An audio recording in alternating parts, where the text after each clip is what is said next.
morning to all. For tenses. Tenses is second பார்க்க because there are 12 tenses, you know well. 12 tenses at a time போர்டில் நடத்தி explain பண்ண முடியாது. அதனால் பிரிச்சிருக்கோம். பிராஞ்சி tense முன்னேற்று pre tense இன்னைக்கு அந்த மாதிரி பிரிச்சிருக்கோம். புரியுதா? நம்ம ஸ்டூடெண்ட்ஸ் எல்லாம் பேஜ் நம்பர் 6 and 7 பார்த்துக்கோங்க. நம்ம ஸ்டூடெண்ட்ஸ் எல்லாம் பேஜ் நம்பர் 6 and 7 பார்த்துக்கோங்க. கிளாஸ் புரிஞ்சுது, நல்லா புரியுறது, பிடிச்சிருக்கு அப்படின்னா லைக் பண்ணுங்கள், ஷேர் பண்ணுங்கள், சப்ஸ்கிரைப் பண்ணுங்கள், அந்த பெல் ஐக்கானை ப்ரெஸ் பண்ணுங்கள். வீடியோஸ்லாம் தொடர்ந்து வரும். நீங்கள் ஸ்டூடெண்ட்ஸ் எல்லாம் யாரும் கஷ்டப்படக்கூடாது. மீதி யாரெல்லாம் வீடியோ வாட்ச் பண்ணிங்கன்னா அவங்களாம் கஷ்டப்படக்கூடாது. சார் வந்து நம்ம ஸ்டூடெண்ட்ஸ் சொல்கிறாரு, எல்லாம் நம்ம ஸ்டூடெண்ட்ஸ் தான், கவலையப்படாதீங்க. ஏன் நம்ம ஸ்டூடெண்ட்ஸ் சொல்கிறோன்னா, நம்மள்ட்ட ஃபீஸ் கட்டி படிக்கிறவங்களுக்கு ஒர்க் புக் கொடுத்துருக்கோம். ஒர்க் புக் கொடுத்தா கிளாஸ் நடத்தினோடனே எக்ஸசைஸ் எழுதுவாங்க இல்லையா? அவங்க எழுதுறதுக்கு அவங்களுக்கு பேஜ் நம்பர் தெரியணும் இல்லையா? அதனால சொல்கிறோம். பேஜ் நம்பர் 6 and 7 புரியுதா? Very good. கிளாஸ் பார்க்கலாம். ஃபியூச்சர் கண்டினியூஸ் எங்கெங்கே வரும்? நான் ஜென்ரலாகவே உங்களுக்கு சொன்னேன், வெறும் க்ளூவை மட்டுமே வச்சுன்னா டென்ஸ் போட முடியாது. அதுதான் நம்மளே என்ன பண்ணிட்டாங்க, எக்ஸாமினேஷனில் அவங்களுக்கே ஸ்டூடெண்ட்ஸோட ப்ராப்ளம் புரியறதுனால தான் ஆப்ஷன் கொடுத்துருக்காங்க. இந்த இடத்துல இந்த டென்ஸ் வருமா, இந்த டென்ஸ் வருமா, இந்த டென்ஸ் வருமா, எது கண்டிப்பாக வராதோ அது 2 கொடுத்துருவாங்க. எது மீதி இருக்கிறது ஒன்று தான் கண்டிப்பாக அது வரும்ன்றதுனால அதை கொடுத்துருப்பாங்க. மேக்ஸிமம் அப்படி தான் இருக்கும். எதுவானாலுமே to be on the safer side சென்டென்ஸை படித்து பார்த்து டைரெக்டாவோ இன்டைரக்டாவோ க்ளூ எதாக இருக்கா, அட்வர்ப் ஆஃப் டைம் எதாக இருக்கான்னு பார்த்துட்டு ஆன்சர் எழுதும். புரியுதா? சரி. ஃபியூச்சர் கண்டினியூஸ் எங்கெங்கெல்லாம் வரும்? இந்த பை திஸ் டைம் டுமாரோ, நாளை இந்நேரம். உங்களுக்கு பாஸ்ட் கண்டினியூஸ்லேயே ஒரு சின்ன க்ளூ ஒன்று சொல்ல மறந்துட்டேன். பை திஸ் டைம்னா இந்நேரம், அட் திஸ் டைம்னா இந்நேரம். பை திஸ் டைம் எஸ்டர்டேன்னா பாஸ்ட் கண்டினியூஸ், முடிஞ்சு போன விஷயம். பை திஸ் டைம் டுமாரோ அப்படின்னா ஃபியூச்சர் கண்டினியூஸ், நல்லா ஞாபகம் வச்சுக்கோங்க. பை திஸ் டைம் லாஸ்ட் வீக்குன்னா past continuous, by this time next வீக்குன்னா ஃபியூச்சர் கண்டினியூஸ். ஸோ வெறும் by this time at this டைமை மட்டும் வச்சுட்டு அது பாஸ்ட் கண்டினியூஸாக ஃபியூச்சர் கண்டினியூஸாக சொல்ல முடியாது. டைம் ரெஃபரன்ஸ் வேணும் பக்கத்தில். Last week, last month, last இயர்லாம் கொடுத்துருந்தா by this time at this time வந்தால் past continuous. Next month, next week, next இயர்லாம் கொடுத்துருந்தாங்கன்னா by this time at this டைமுக்கு ஃபியூச்சர் கண்டினியூஸ். புரியுதா? ஸோ இங்கே பார்க்கணும். பை திஸ் டைம் டுமாரோ, நாளைக்கு இந்நேரம் we shall be traveling to ஊட்டி. நாளை இந்நேரம் நாங்கள் ஊட்டிக்கு பயணம் செய்து கொண்டு இருப்போம். shall be traveling. next month at this time, அடுத்த மாதம் இந்நேரம். ஸோ நெக்ஸ்ட் மந்த், டுமாரோ, இதெல்லாமே ஃபியூச்சர் டைம் ரெஃபரன்ஸா இல்லையா? அப்போ future continuous. Next month at this time they will be waiting for us. அடுத்த மாதம் நான் கொடுத்துருக்கேன், they will be, அவர்கள் காத்து கொண்டிருப்பார்கள். for us, நமக்காக. அடுத்த மாதம் இந்நேரம் அவர்கள் நமக்காக காத்து கொண்டிருப்பார்கள். அடுத்தது ப்ரெசன்ட் பர்ஃபெக்ட் டென்ஸ் பார்க்கலாம். இந்த பர்ஃபெக்ட் டென்ஸ்னு எடுத்தாலே பாஸ்ட் டென்ஸ் தான். பர்ஃபெக்ட் டென்ஸ்னு அர்த்தம் பாஸ்ட் டென்ஸ் தான். அந்த பாஸ்ட் டென்ஸை சௌரியமாக 3ஆக பிரிச்சிருக்காங்க. எப்படி பிரிச்சிருக்காங்க? Present perfect, past perfect, future பர்ஃபெக்ட்னு பிரிச்சிருக்காங்க. சாதாரண சென்டென்ஸ் சொல்லி பார்க்கும்போதோ விஷயங்கள் எல்லாமே பர்ஃபெக்ட் டென்ஸ்னு வந்தாலே பாஸ்ட் டென்ஸ் தான். ஆனால் சிம்பிள் பாஸ்ட் டென்ஸ்க்கும் இந்த ப்ரெசன்ட் பர்ஃபெக்டில் வர பாஸ்ட் டென்ஸ்க்கு என்ன டிஃபரன்ஸ்னா, சென்டென்ஸ் படித்து பார்த்தாலே புரிஞ்சிடும். எப்படின்னு பார்க்கலாம். I have completed 4 units so far. இது வரைக்கும் நான் 4 யூனிட் முடிச்சிருக்கேன். சோஃபான்னு அர்த்தம் இது வரைக்கும். சோஃபா இது வரைக்கும் நான் 4 யூனிட் முடிச்சிருக்கேன். இன்னொரு எப்படியும் 15 days கழிச்சு தான் டேர்ம் முடிய போகிறது. அதுக்குள்ளே என்ன பண்ணிடலாம், இதுக்குள்ள ஒரு டேர்ம் டேஸ் வரதுக்குள்ளே 50 யூனிட் முடிச்சிடலாம். அப்படிதான் சொல்லிப்போம். he has not joined yet. இது வரைக்கும் அவர் ஜூட்டில் ஜாயின் பண்ணலப்பா. என்ன அர்த்தம்? he did not join அப்படின்னா அவர் ஜூட்டில் ஜாயின் பண்ணலைன்னு அர்த்தம். he has not joined அப்படின்னா இன்னும் வந்து ஜாயின் பண்ணுறதுக்கு டைம் இருக்குது. இன்றைக்கி இருக்குது, நாளைக்கு இருக்குது, இந்த வீக் முழுக்க வந்து ஜாயின் பண்ணலாம் அவர். ஸோ he did not joinன்றது பாஸ்ட், அவர் டியூட்டியில் ஜாயின் பண்ணவில்லை. he has not joined yet அப்படின்னா அவர் இது வரைக்கும் நான் ஜாயின் பண்ணல, அப்போ ஜாயின் பண்ணுறதுக்கு இன்னும் வாய்ப்பு இருக்குது. அப்போ yet, இது வரையில், சோஃபா, இன்னும், இந்த மாதிரி க்ளூலாம் வந்ததுன்னா பர்ஃபெக்ட் டென்ஸில் எழுதும். இப்போ ரெண்டுத்துக்கு ஒரு கம்பேரிசன் பார்த்தோம். எப்படி சார் ப்ரெசன்ட் பர்ஃபெக்ட்டு, எப்படி சார் பாஸ்ட் டென்ஸ்னு பார்த்தோம். ஊர்லேயே மாமா வந்திருக்காரு, கல்யாண பத்திரிக்கை கொடுக்க வந்திருக்காரு. வந்தவங்க வீட்டில் தான் இருக்காங்க, ரெஸ்ட் எடுத்துகிட்டு இருக்காங்க. நம்ம வீட்டுக்கு வரோம், வெளியிலேருந்து ஆஃபீஸ்லேருந்தோ காலையிலேருந்தோ போகிறோம். வாசலில் 2 ஜதை செருப்பு பார்க்குறோம். கத்தி பேசுறதுனா ஊர்லேருந்து அத்தை மாமா 2 பேரும் வந்திருக்காங்க, பத்திரிக்கை கொடுத்தது வந்திருக்காங்க. அப்படின்னா அர்த்தம் அவங்க வந்துட்டாங்க, ஆனால் வந்தவங்க இன்னும் அங்கே இருக்காங்க. ஸோ அதனோட பாதிப்பு என்ன இருக்குது நம்மளுக்கு. அம்மா உள்ள கத்தி பேசாத, ஊர்லேருந்து அத்தை மாமா வந்திருக்காங்க, உன்னை பார்க்கணுன்றதுக்காக வெயிட் பண்ணுறாங்க பத்திரிக்கை. அப்போ என்ன சொல்லுவாங்க அம்மா, யுவர் அங்கிள் ஹேஸ் கம், உன்னுடைய மாமா வந்திருக்கிறார். சரி, போன மாதம் வந்தார் மாமா, எப்போ வந்தார், இந்த மாதம் வந்து வரவே இல்லை மாமா, போன மாதம் வந்தார். அப்போது your uncle game last month. அப்போ லாஸ்ட் மந்த்னு வந்ததுன்னா சென்ற மாதம், பாஸ்ட் டென்ஸ். அப்போ சிம்பிள் பாஸ்ட் டென்ஸ் முடிஞ்சு போச்சு. யுவர் அங்கிள் ஹேஸ் கம், உன்னுடைய மாமா வந்திருக்கிறார் அப்படின்னா வந்தவர் என்ன வீட்டில் இருக்கார், ஃபங்க்ஷன்லாம் முடிஞ்சுட்டு தான் கிளம்பி போகிறார், புரியுதா. அப்போ ப்ரெசன்ட் பர்ஃபெக்ட். நம்மளோட பாதிப்பு என்ன இருக்குது. இன்னொரு சென்டென்ஸ் பார்க்கலாம். இப்போ மழை பெஞ்சுது, ரோட்டில் நடந்து போகிறீங்க, போனால் தரையெல்லாம் ஈரமாலாம் இல்லை, கடலாம் சாத்திருக்காங்க, லைட்லாம் போயிட்டு, என்னங்க திடீர்னு போயிட்டு, மழை பெஞ்சுதுங்க. இப்போ அதே மாதிரி ரோட்டில் நடந்து போகிறீங்க, தரையெல்லாம் ஈரமாக இருக்குது, ஆனால் இன்னும் மழை பெஞ்சு இல்லை, மழை பெஞ்சு நின்றுட்டு தரையெல்லாம் ஈரமாக இருக்குது. அப்போ என்ன சொன்னீங்க, மழை பெய்திருக்கிறது சொல்லுவீங்களா, மழை பெய்தது சொல்லுவீங்களா. மழை பெய்கிறதுன்னு சொல்ல மாட்டீங்க, மழை பெய்து கொண்டிருக்கிறதுன்னு சொல்ல மாட்டீங்க, மழை பெய்ததுன்னு சொல்ல மாட்டீங்க, மழை பெய்திருக்கிறது. அந்த மழை பெஞ்சு ஈரம் தரையில் இருக்குது, அந்த பாதிப்பு இருக்கு இல்லையா. ஸோ அப்போ ப்ரெசன்ட் பர்ஃபெக்ட். எத்தனை விதமாக எத்தனை எக்ஸாம்பிள் சொல்லி நடத்தி புரிய வச்சாலுமே you must understand the exact meaning. சரியான அர்த்தத்தை கரெக்டாக நம்மளோட தாய்மொழியில் நீங்கள் புரிஞ்சுக்கணும், புரியுதா. இட் ஹேஸ் ரெயின்ட், மழை பெய்திருக்கிறது. இட் ரெயின்ட் எஸ்டர்டே, நேற்று மழை பெய்யுது, காலையிலே மழை பெய்யுது, நேற்று தான் மழை பெய்யுது. அப்போ பாஸ்ட் டென்ஸ். பாஸ்ட் பர்ஃபெக்ட் எப்படி இருக்குன்னு பார்க்கலாம். ஜென்ரலாகவே பர்ஃபெக்ட் டென்ஸ்னாலே பாஸ்ட் டென்ஸ்னு சொன்னோம். இப்போ பாஸ்ட் பர்ஃபெக்ட் டென்ஸ் எப்படி இருக்கு பார்க்கலாம். வெறும் ஒரு சென்டென்ஸில் மட்டும் கொடுத்து பாஸ்ட் பர்ஃபெக்ட் டென்ஸ் வருமா, சிம்பிள் பாஸ்ட் டென்ஸ் வருமா, சிம்பிள் பாஸ்ட் டென்ஸாக முடிஞ்சு போனது. எப்போ பாஸ்ட் பர்ஃபெக்ட் டென்ஸ் போடலாம் அப்படின்னா, ஒரே நேரத்தில் ரெண்டு பாஸ்ட் டென்ஸை பற்றி சொல்கிறோம். முடிஞ்சு போன ரெண்டு பாஸ்ட் டென்ஸை பற்றி சொன்னோம்னா, முதல்ல முடிஞ்சது பாருங்க பாஸ்ட். இப்போ இன்றைக்கி என்ன கிழமை, லேட்டஸ்ட் அசியம், இன்றைக்கி வந்து என்ன வெள்ளிக்கிழமைன்னு வச்சுக்கலாம். அப்போ வியாழக்கிழமை என்ன டென்ஸ், பாஸ்ட் டென்ஸ். புதன்கிழமை என்ன டென்ஸ், அதுவும் பாஸ்ட் டென்ஸ்னு சொல்லணும். அது பாஸ்ட் பர்ஃபெக்ட். முதல்ல ஒரு பாஸ்ட் டென்ஸ் முன்னாடி வந்த பாஸ்ட் டென்ஸ் பாஸ்ட் பர்ஃபெக்ட், புரியுதா. சரி, கவனிங்க.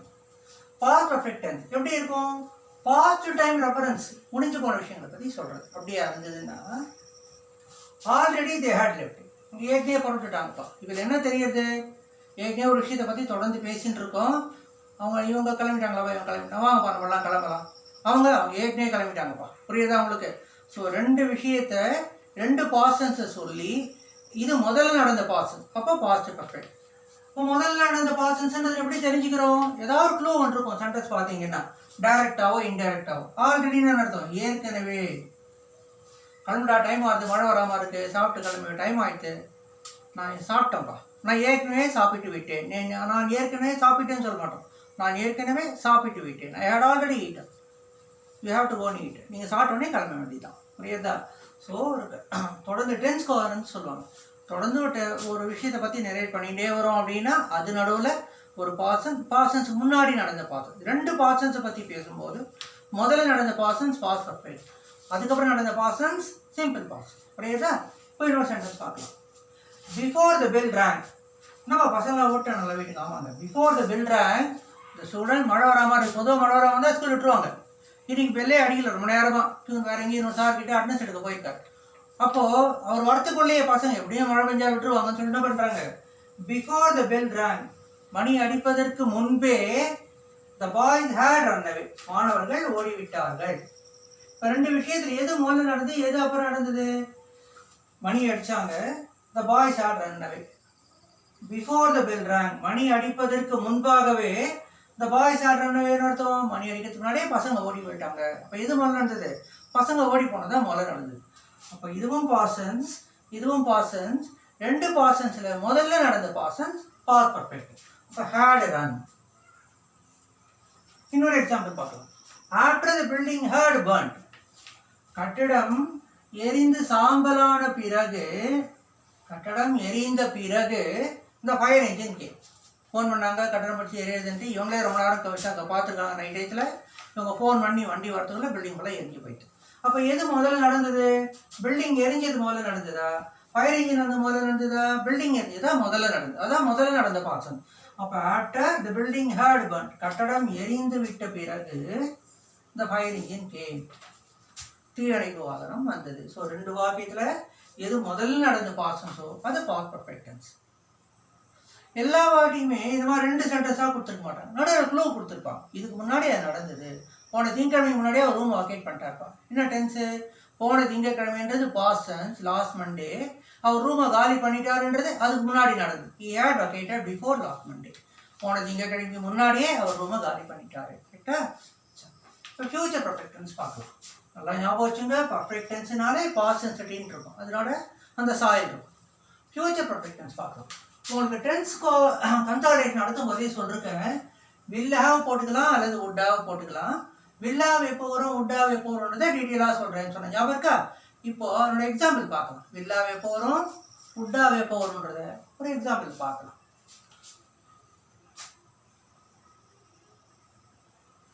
அட்டெண்டடாக கலந்துக்கிறது, ஒரு ஃபங்க்ஷனில் கலந்துக்கிறது. Will have attended, would have attended. ஒரு ஃபங்க்ஷன் பத்திரிக்கை கொடுக்குறாங்க, என்னப்பா நீங்கள் போகலையா ஃபங்க்ஷனுக்கு? என்னை கூட்டம் தான் போயிருப்பாங்க. இப்போ ஃபங்க்ஷன் முடிஞ்சு போயிட்டு என்னை வழியில் பார்த்து கேட்குறாங்க, என்னப்பா எல்லாம் ஒன்றா ஃப்ரெண்டாக இருப்பீங்க, ஒன்றா வருவீங்க போவீங்க, நீ மட்டும் வரல ஃபங்க்ஷனுக்கு, உங்கள் வீட்டில் யாருமே வரல, கூட்டம் தான் போயிருப்பாங்க. அப்போ ஃபங்க்ஷன் முடிஞ்சு போயிட்டு, had he invited me I would have attended. அவன் என்னை கூப்பிட்டு இருந்தால் ஐ வுட் ஹேவ் அட்டெண்டட். சரி, நாளைக்கு தான் ஃபங்க்ஷன், நாளைக்கு ஃபங்க்ஷன் எல்லாம் போயிட்டுருக்கோம், பஸ் ஸ்டாப்பில் பார்க்குறோம், நம்ம அவசரமாக போயிட்டுருக்கோம். அப்போ என்னப்பா வெளியூர் போயிட்டுருக்கேன் ஃபேமிலியோட, நாளைக்கு கல்யாணம் ஆச்சு, 6-7 முகூர்த்தம் ஆச்சு அப்படின்னா அப்போ என்ன சொல்லுவோம்? அவங்க என்னை கூப்பிட்டுருந்தாங்கன்னா நாளைக்கு தானே ஃபங்க்ஷன், முடிஞ்சு போயிட்டா வரப்போகிறது, இன்னும் தான் வரப்போகிறது. அப்போது had he invited me I will have attended. Had he invited me I will have attended. அவன் என்னை கூப்பிட்டுருந்தான்னா நான் நாளைக்கு ஃபங்க்ஷனை அட்டன் பண்ணியிருப்பேன், நாளைக்கு தான் ஃபங்க்ஷன் வரப்போகிறது. அப்போ வில் ஹேவ் அட்டெண்டட். கூட்டதும் பாஸ்டன்ஸு, கூப்பிடாதும் பாஸ்டன்ஸு, ஃபங்க்ஷனை முடிஞ்சு போயிடுச்சு அப்படின்னா had he invited me I would have attended. So புரியுறதா? வில் ஹேவ் எங்கே வரும், வுட் ஹேவ் எங்கே வரும்ன்றது ரொம்ப மைனூட் டிஃபரன்ஸ் தான். சென்டென்ஸ் சொல்லும்போது டென்ஸ் கோஹரன்ஸ் பார்த்து புரிஞ்சுட்டு தான் வில் ஹேவா வுட் ஹேவான்னு போகும். புரியுறதா? சரி, இதில் இன்னொன்று பார்க்கலாம். இப்போ இன்னும் ஒரு யூனிட் பாக்கி இருக்குது, காலையில் நடத்தும் போது இன்னும் ஒரு யூனிட் பாக்கி இருக்குது. திடீர்னு 5 நாள் 6 நாள் 4 நாள் 3 நாள் வெள்ளி சனி ஞாயிறு திங்கள் அந்த மாதிரி லீவ் வந்துட்டே இருக்குது, நிறைய ஸ்டூடெண்ட்ஸ் ஆப்ஷன். அந்த மாதிரிலாம் இல்லாமல் இருந்ததுன்னா I would have completed all the 5 units. 5 unit முடிச்சிருக்கேன், 4 யூனிட் முடிச்சாச்சு, ஒரு unit pending. I would have completed unit pending. Pending இருக்க யூனிட்டை முடித்து விட்டிருப்பேன். எப்போ? Had I got enough time, எனக்கு நிறைய டைம் கிடைச்சிருந்ததுன்னா ஐ வுட் ஹேவ் கம்ப்ளீட்டட். அல்லது இப்போ வில் ஹேவ் கம்ப்ளீட்டட் எப்போ சொல்லுவோம்? அடுத்த வாரம், அதுக்கு அடுத்த வாரம் கூட திடீர்னு லீவ் சொல்கிறாங்க. நீ நைட் வந்து சாயந்தரம் காலை முடியும் போது சர்க்குலர் வருது, இன்னும் 1 வீக் லீவ் காலேஜ், ஒரு ஃபங்க்ஷன் ஒன்று நடந்தது, அதுக்காக லீவ், ஏதோ ஒரு சம் ரீசன் ஆகாத சொல்கிறாங்க. இப்போ என்ன சொல்கிறோம்? முடிஞ்ச உடனே ஸ்டூடெண்ட்ஸ் வர போகிறாங்க, நோட்டி வாங்க போகிறாங்க, ஆடிட் வாங்க போகிறாங்க, எக்ஸாம் வந்துட்டு போகிறாங்க. அப்போ இந்த 1 வீக் நைட்டு தண்டமாக போச்சு, லெசன் நடத்த முடியாமல். அப்போது எங்களுக்கு ஏற்கனவே காலேஜ் இருந்திருந்ததுன்னா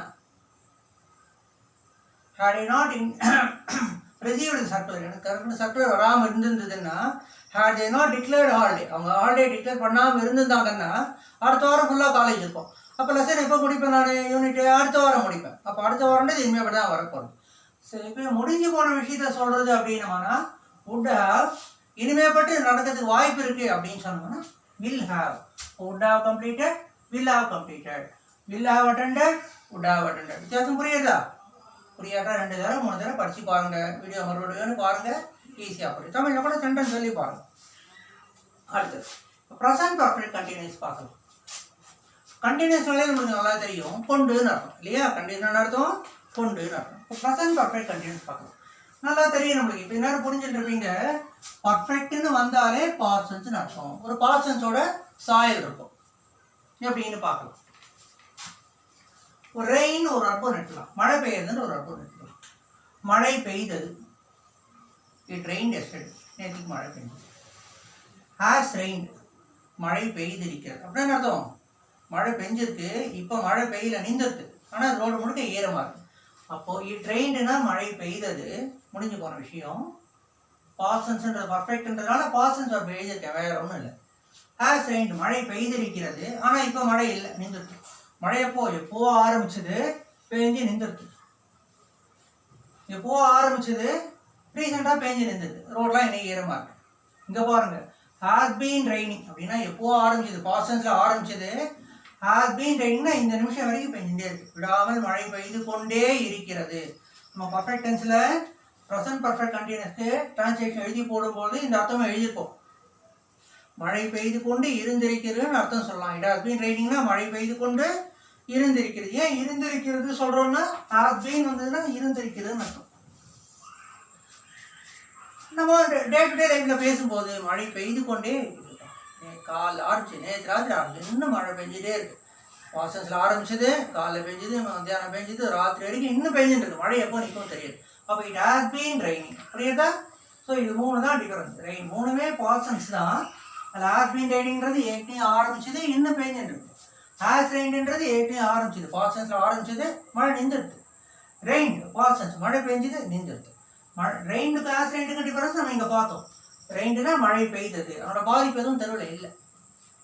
ஹாஸ் ரெயின்டுனா மழை பெய்திருக்கிறது, பாதிப்பு தரலாம், இன்னும் ஈரமாக இருக்குது. ஹாஸ் பீன் ரைனிங்னா மழை நிற்கலை, ஏற்கனவே பாசன்ஸ் ஆரம்பிச்சு இன்னும் பெய்ஞ்சுன்றது. அதே மாதிரி இன்னொரு பார்க்கலாம். Road has return, has been writing. இப்போ கிளாஸில் பெரும்பாலும் ஸ்டூடெண்ட்ஸ் கிட்ட இதே தொலை தான். எங்கடா எழுதி போட்டதுலாம் ரோடு அந்த போர்டு எக்ஸ்டென்ட் நேற்று எழுதி போட்டார் சார் போர்டில், இவங்க எழுதவே இல்லை சார். எங்கள் போர்டில் எழுதுறது காணும், எல்லாம் அழிச்சிட்டாங்க. அடுத்த சார் வந்தார்.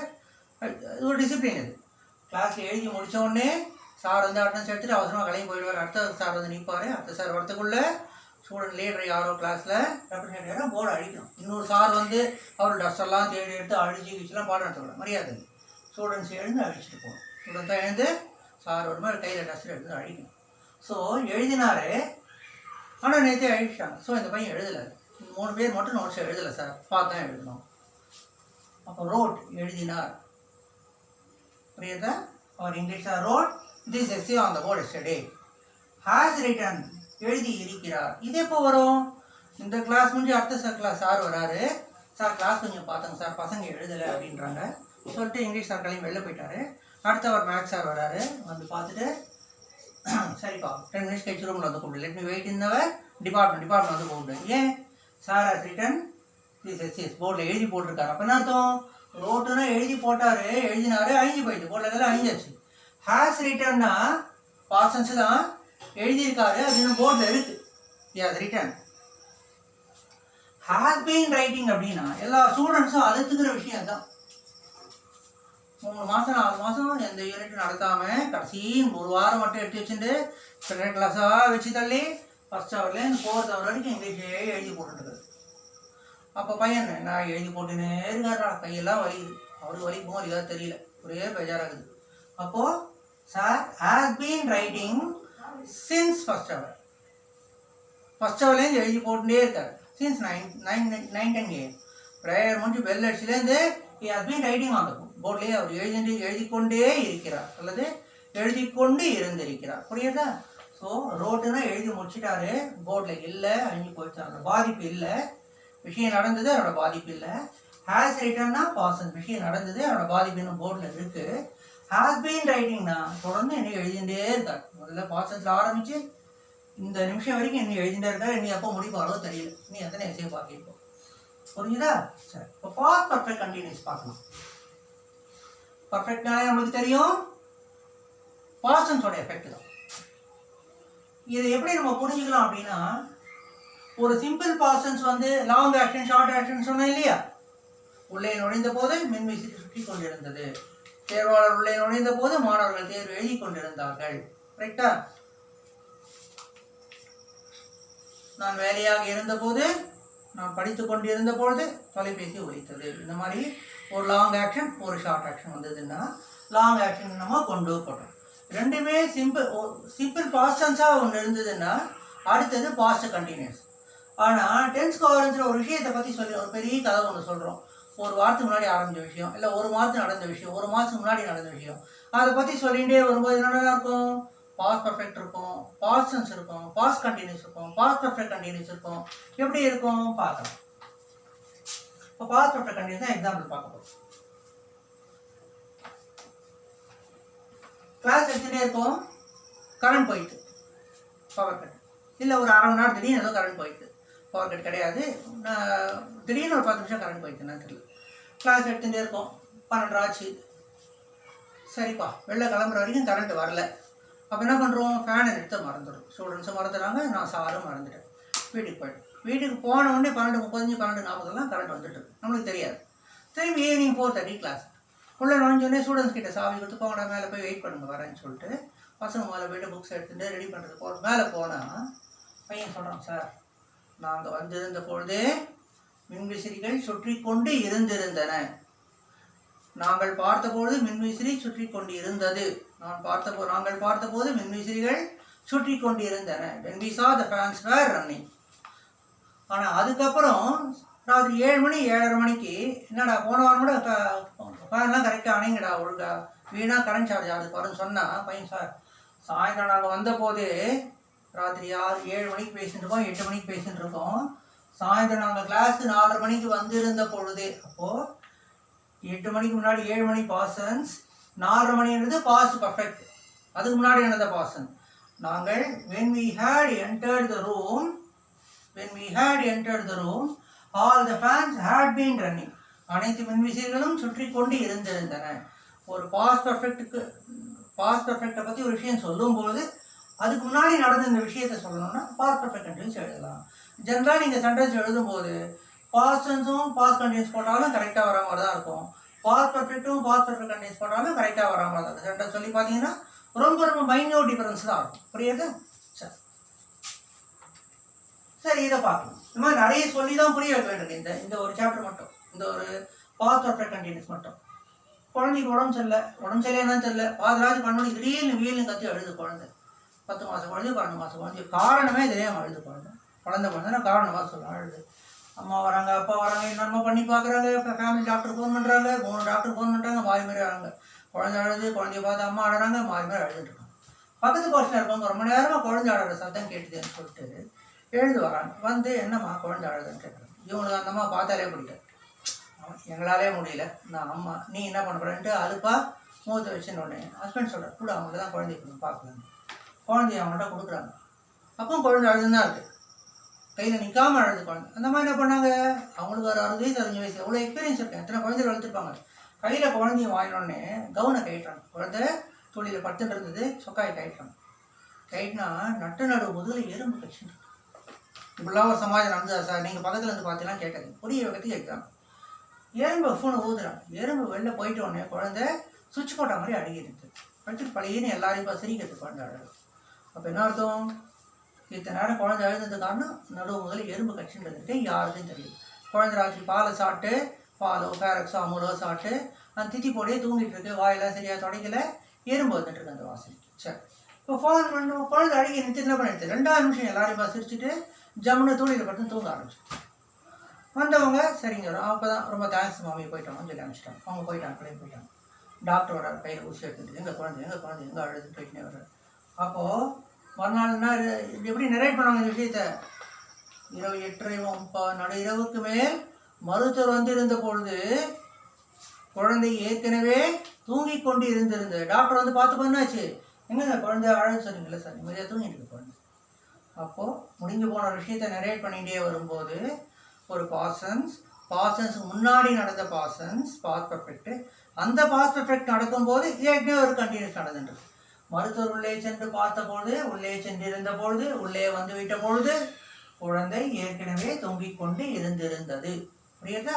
when the doctor had entered the room, when the doctor had come, the child had been sleeping. குழந்தை தூங்கிக் கொண்டிருந்ததை saw the child had been sleeping. குழந்தை தூங்கிக் கொண்டிருந்ததை saw that the child had been sleeping. குழந்தை தூங்கிக் கொண்டிருந்ததை மருத்துவர் பார்த்தார்.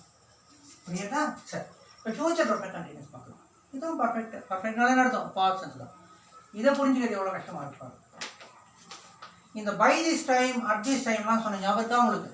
அந்த by this time at this டைம்னு சொன்னாலே கண்டினியூஸ் தான், கொண்டு தான். பாஸ்ட் டென்ஸாக இருந்தால் பாஸ்ட் கண்டினியூஸ், ஃபியூச்சர் டென்ஸாக இருந்தால் ஃபியூச்சர் கண்டினியூஸ். இது இப்படி நடந்துருந்ததுன்னா நாளைக்கு இந்த மாதிரி நான் செஞ்சு கொண்டு இருந்திருப்பேன் அப்படிலாம் சொல்கிறேன் இல்லையா, கண்டிஷன் சொல்லும் போது. அப்போ இப்படி பார்க்கலாம். would have been, will have been. இங்கே நம்ம பார்த்தோம், would have எங்கே சார் வரும், will have எங்கே சார் வரும் அப்படின்னா, முடிஞ்சு போன விஷயத்தை பற்றி சொல்கிறதுன்னா would have been. இனிமேப்பட்டதான் நடக்க போடுது அப்படின்னா will have. இந்த would will தான் வித்தியாசம் சொல்லுது. ஏன்னா தமிழில் வாக்கியம் எப்படி முடியும்? ருப்பேன்னு முடியும். நல்லா கவனிங்க, இதுக்காகத்தான் எழுதிக்க போகிறீங்க, இதுக்கு எழுதுறேன். ருப்பேன் அப்படின்னு முடியும். போர்டில் எழுதும்போது கவனிங்க, எந்த சாப்டர் எந்த டாபிக் நடத்தும் போது சொல்லணும் அதுக்குண்டான எக்ஸாம்பிள். ருப்பேன், ருப்பான், ருப்பாள்னு முடியும். would have been sleeping in my house. நிம்மதியாக வீட்டில் ஒரு 9:30 10 ஆச்சு, வம்பு பண்ணி ஃப்ரெண்ட்ஸ் சினிமா கூட்டம் போகிறாங்க. கூட்டம் போனால் தேட்டரில் டிக்கெட் தூக்கிட்டு போயிட்டு அங்கே கஞ்சி இங்கே கஞ்சி விளாக்குறேன்னு சொல்லி டிக்கெட்டே கடையில் படம் ஆரம்பிச்சு 40 நிமிஷம் ஓடி போயிட்டு. அப்போ எனக்கு ஏகப்பட்ட அலுப்பு. காலைல ஆஃபீஸ்லேருந்து ஓட்டி பார்த்தாச்சு, வந்தது லேட்டு, சாப்பிட்டது லேட்டு, திரும்பி நாளை காலைல படிச்சுட்டு போயாடும். அப்போ என்ன சொல்லுவான் ஃப்ரெண்ட்ஸ் கிட்ட, hadn't you invited, hadn't you disturbed, நீ என்னை கூப்பிடாமல் இருந்திருந்தியானா by this time I would have been sleeping in my house. நான் வீட்டில் தூங்கி இருந்திருப்பேன், தூங்கிக் கொண்டு இருந்திருப்பேன். கரெக்டாக தூங்கிக் கொண்டு இருப்பேன், தூங்கிக் கொண்டு இருந்திருப்பேன். நீ என்னை தொந்தரவு செய்யாமல் இருந்திருந்தால் இந்நேரம் நான் வீட்டில் தூங்கிக் கொண்டிருந்திருப்பேன். இந்நேரம் by this time. சரி, இதே will have been எப்படி சொல்கிறது இங்கே பார்க்கலாம். டிஎன்பிசி எக்ஸாமினேஷன் கால் கவர் பண்ணாங்க. இவன் ஃபீஸ் கட்டல. என்ன பண்ணல? ஃபீஸ் கட்டல. வீட்டில் அப்பா கொடுத்த காசு செலவு பண்ணிட்டானா, இல்லை ரொம்ப டிஜெக்டடாக இருக்கானா, எத்தனை என்னால் வரலையன்ட்டு, என்ன மாதிரி புத்தாலியில் முதல் வாட்டியே இதான் இது பார்க்கணும்னு நினைக்கிறேன். என்னன்னு தெரியல, அவன் எக்ஸாம் ஃபீஸ் கட்டல. இதே ஒரு சென்டர் ஃப்ரெண்டு போட்டிருக்கான், அவன் வந்திருக்கான், அவன் எக்ஸாம் எழுதுறான் நாளைக்கு. என்னடா நீ வர exam fees? I did not pay the exam fees. அடப்பாவி, ஐ பெய்டு த எக்ஸாம் ஃபீஸ். நான் எக்ஸாம் ஃபீஸ் கட்டி இருந்தால் tomorrow morning I will have been writing the exam. அப்போ எக்ஸாம் நாளைக்கு தான் வரப்போம். கரெக்டாக முடியும். இப்போ நான் எக்ஸாம் ஃபீஸ் கட்டியிருந்தேனா நாளை நானும் தேர்வு எழுதி கொண்டிருந்திருப்பேன். ஏதோ ஒன்று வெளியூரில் போகிறாங்க, டிக்கெட் ரிசர்வ் பண்ணுறாங்க, திடீர்னு டிக்கெட் ரிசர்வ் கேன்சல் ஆகிடுது. ரிசர்வ் பண்ணது கேன்சல் ஆகிடுது. நான் வந்து டிக்கெட் ரிசர்வ் பண்ணியிருந்தேன், அல்லது ரிசர்வேஷன் கிடச்சிருந்ததுன்னா என்னப்பா ஃப்ரெண்ட்ஸ் எல்லாம் டூருக்கு போகிறாங்க, வெளியூர் போகிறாங்க, ஒரு வாரம் நீ ஏன் போகல? I could not go.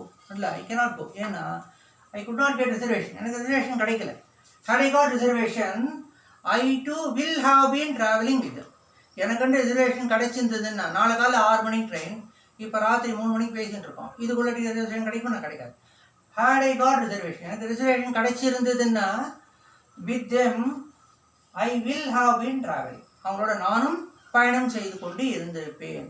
So பயணம் செய்து கொண்டு இருந்திருப்பேன்றது முடிஞ்சு போன விஷயத்தில் சொல்கிறதுன்னா பாஸ்ட் டைம் ரெஃபரன்ஸாக இருந்தால் would have been traveling.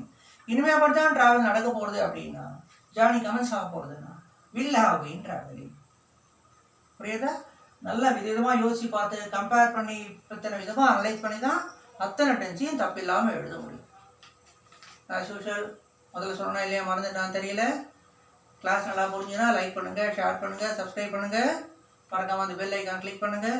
Sentence எல்லாம் எழுதி பாருங்கள், ரூல்லாம் மனப்பாடம் பண்ணுங்கள். படிச்சுட்டே இருங்க. படிக்கிற குழந்தைக்கு படிக்கிறது தான் வேலை. கிளாஸ் பார்க்கலாமா? Good night.